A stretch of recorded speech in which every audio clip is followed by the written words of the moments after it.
Before we get started, obviously, I'm sure everybody's heard the news by now that I will not be returning to ESPN.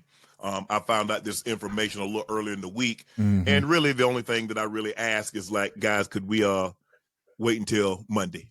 My brother's going into the Pro Football Hall of Fame. I really wanted to be about him, and I wanted to be about my family. I know I said this coming out will overshadow everything that he's worked his entire life for. And unfortunately, it didn't happen that way. And so, as I told him, as I profusely apologized to him earlier today, he said, bro, stop apologizing. You don't have to apologize. I'm your big bro. I'm going to love you regardless. We all make mistakes. And he says, bro, I love you. So I'm done with this. You're done with it too. Move on. And Right. I really enjoyed my time at ESPN. It gave me an opportunity to bring my audience that saw me really just grow. They saw me, Lakers in 5, and they saw me say all these analogies that my grandparents gave me, and I was able to bring that to ESPN. So I'm very, very grateful for that. But I just wished, of all things, like I said, hey, they did what they felt they needed to do, and I'm at peace with that. But I just wish, guys, this thing could have waited until Monday, because I hate the fact that I'm overshadowing my brother, the first two brothers in the Pro Football Hall of Fame, and this is what the headline's going to be for the next couple of days. So, bro, again, I know you told me this, I don't have to apologize, but I'm going to do it one final time tonight, and I won't apologize again. I'm sorry that I upstaged you in this manner. That was never my intent. You've been my hero. You've been my role model from as long as I can remember. And I apologize, and I thank all my fans for supporting me when I was at ESPN and every place that I've been, be it Club Shay Shay, Nightcap, Undisputed, ESPN. Thank you guys for your support. Now, let's get into what we came here for. Wow. You know what's interesting about this is I had a whole nother video recorded before the news came that Shannon Sharpe was fired by ESPN. And when this news broke, I knew that I had to change my approach to this topic, because I was originally claiming that this was Shannon Sharpe's worst moment, potentially. Him seemingly retiring an OnlyFans model. Many of you already know that as soon as he settled these accusations that we all know most likely were very, very, very exaggerated, fabricated, and most likely false, she decided to retire from OnlyFans, and thus coming out on top in this whole situation. And then I saw this photo here that I thought was interesting, showing how much Shannon Sharpe made during his entire career in the NFL. You can see here it says $22 million, and they're showing the OnlyFans model. I don't know how accurate this figure is, but let's say it was around the same amount, or even if it was half.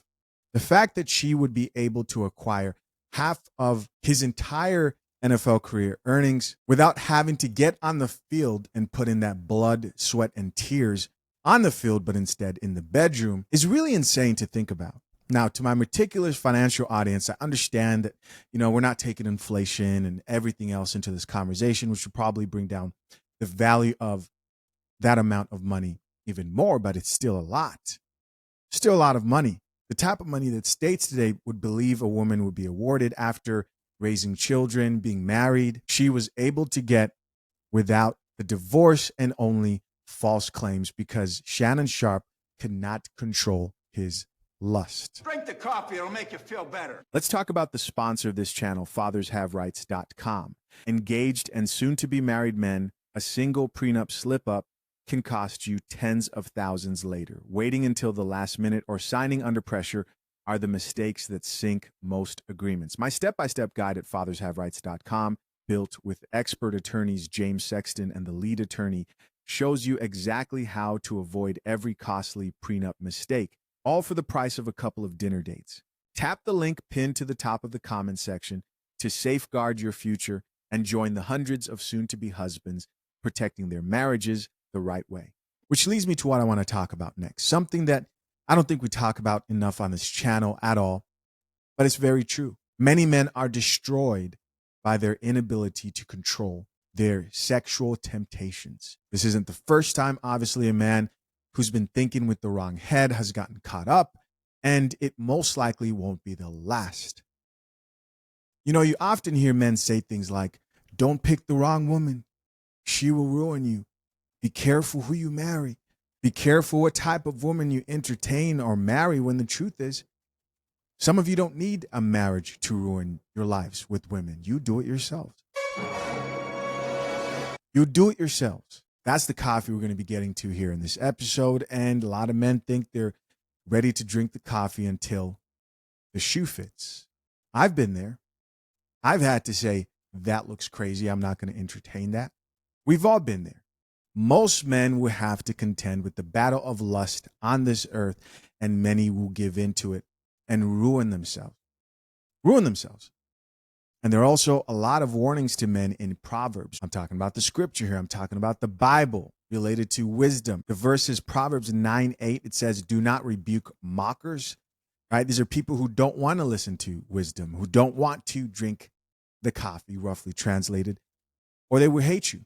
You can't correct people who don't want to be corrected because they don't want wisdom. Some people hate wisdom and they're destined to destroy themselves. That's just the truth. Right? The question is, where do you fit in? But this verse says, don't even bother rebuking those people, correcting those people. It says, rebuke the wise and they will love you. They will appreciate learning either from other people's mistakes. And I'm not good at that, right? I love learning from my own mistakes because I've made plenty of them. But I've also taken heed when it's been crucial, and I'm grateful for that. Going back to the point I made earlier, a lot of men understand the dangers that come with choosing to couple or being in a long-term relationship or marriage with a horrible woman. But I don't think there's enough attention, and I include myself in this as well, when it comes to how men destroy themselves by just exposing themselves to harlots, women of the streets, through maybe sleeping with them raw, diseases running rampant.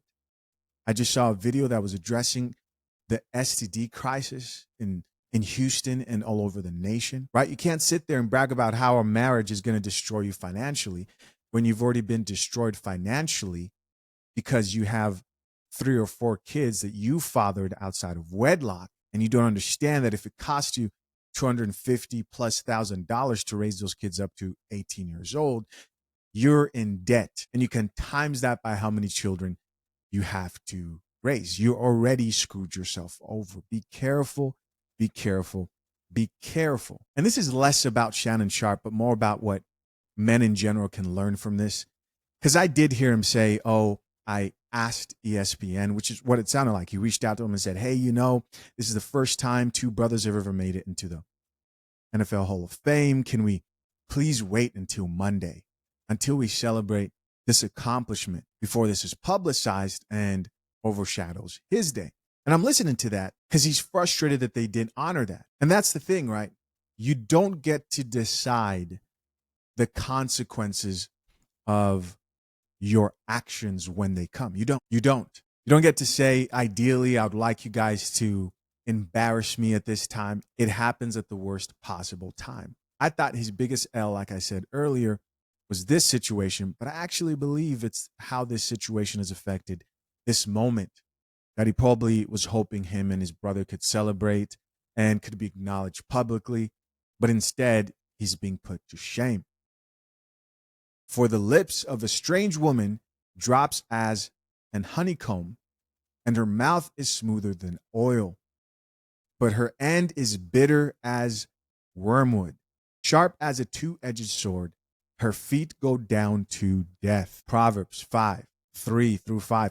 You know, there are a lot of really good Proverbs just in the book of Proverbs. Even if you're somebody who's, okay, Chisha, I'm not interested in maybe reading the entire Bible, they're just really good lessons any man can gain from the book of Proverbs. For by the means of a whorish woman, a man is brought to a piece of bread, and the adulteress will hunt for the precious life. Now listen, some of you may be sitting here going, oh, he still has money, he's still up. Like, don't get it twisted.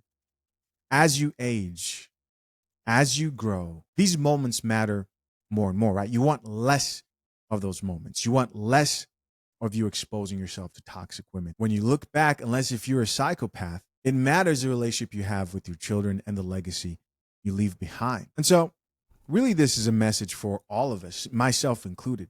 Remain diligent out here, fellas. If you're messing with the woman who you believe that you shouldn't be, and you want to avoid suffering the consequences, because even the stuff I read from Proverbs, those were written by a man who got burned, who went through hell, and is warning other men. There's levels to this, right? Sexual discipline is important. Listen, if you guys enjoyed a bit of the Proverbs readings, check out this next video that should be popping up on the screen right now.